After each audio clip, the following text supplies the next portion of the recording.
Dr. Jitendra Singh ji will be speaking to us about what the future of news reaching 1 billion homes would mean and look like. India's digital revolution has seen the transfer of cable TV to D2H, which has unleashed India's satellite technology, harnessing potential from a sole antenna being adjusted.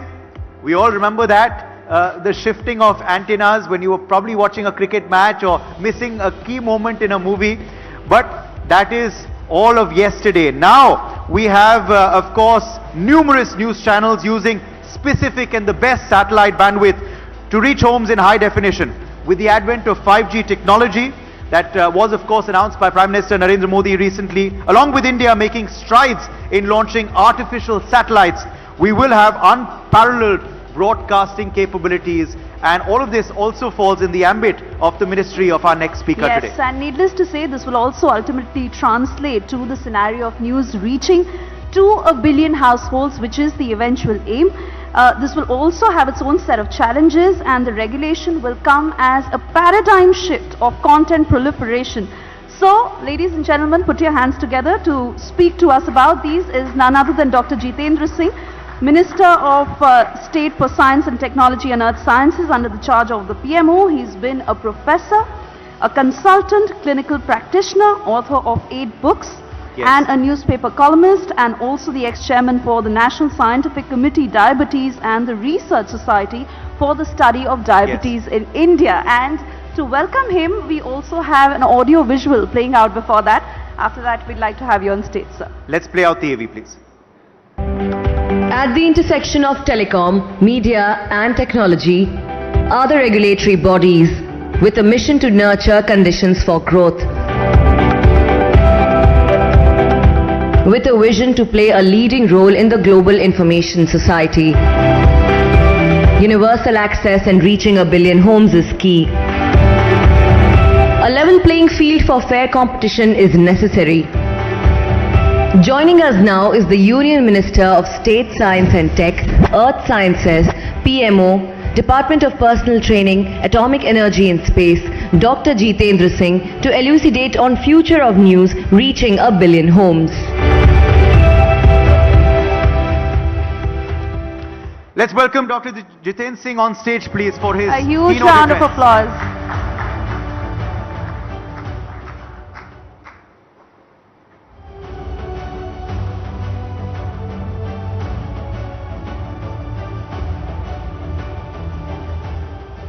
Thank you for your kind introduction. In fact, I was about to come and I then realized the introduction was still carrying on. So thanks for reminding me of many of what oneself tends to forget. Nevertheless, I must confess, I actually didn't know where I am going, what I am going for. So I received a message from R.Bharat and I am here because I knew it was going to be a good cause. And I think that about all defines the credibility of NBF. So I was sure Arnav and his team is up to something, so it has to be a good cause in the national interest, and that's precisely what I'm seeing over here. And I was just now told that it's 3 years old, and I must also have, I think I have no hesitation saying that Arnav and his team have, and the entire lot of this federation has actually sought to change the narrative in news reporting and also news comment. Somehow, though it doesn't seem very flattering saying, in the years, bygone years, there was a trend of sounding intellectual by being slightly anti-India. And that somehow, the mindset stepped in that it was synonymous with intellectualism. You had to be unorthodox, you had to be rebellious, out of the way, you had to sound little anti-national so that, and if you could grow a long beard, that it will supplement your persona. But I think that's very amazing. I've been saying this even for many years now, because I'm glad that now the NBF has taken up this cause. But when we there, I think 2008, when we had the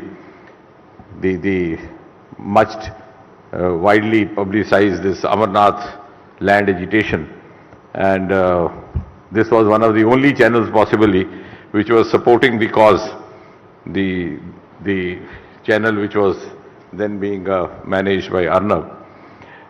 And even in those days, I always said that this is a mindset which has got in because of our legacy of carrying the hangover of feudal past.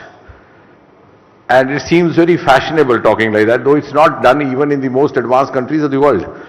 So, once I narrated an anecdote, soon after the 1965 war, when President Johnson had taken over in US, because Kennedy got assassinated in December 64. And there was a press briefing by the President, that was soon after the war was over between India and Pakistan.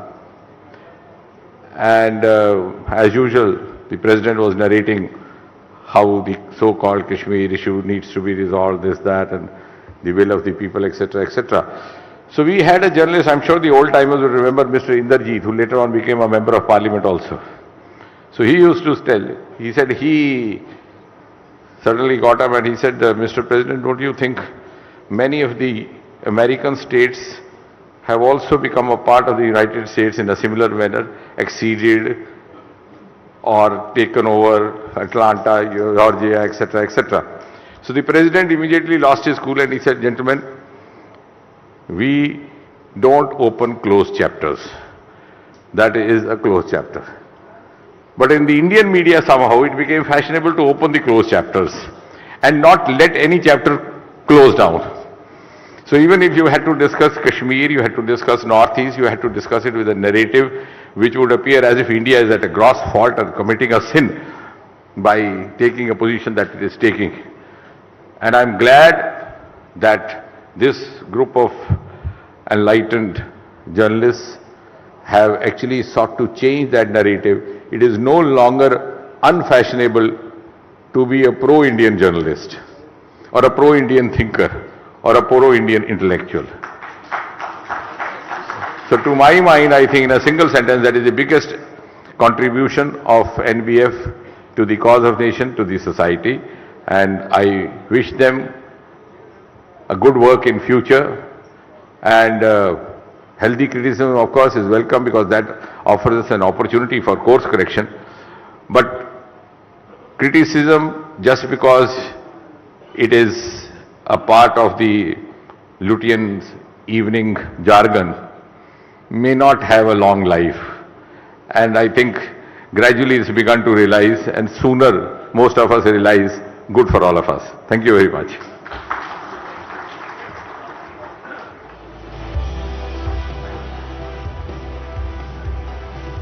Thank you very much for that address, Dr. Jitendra Singh, and for gracing us with your presence. Could we once again have a round of applause for Dr. Singh? I would now like to invite Niranjan on stage to give us more details about our next very, very interesting session lined up at the NBF Conclave. Niranjan.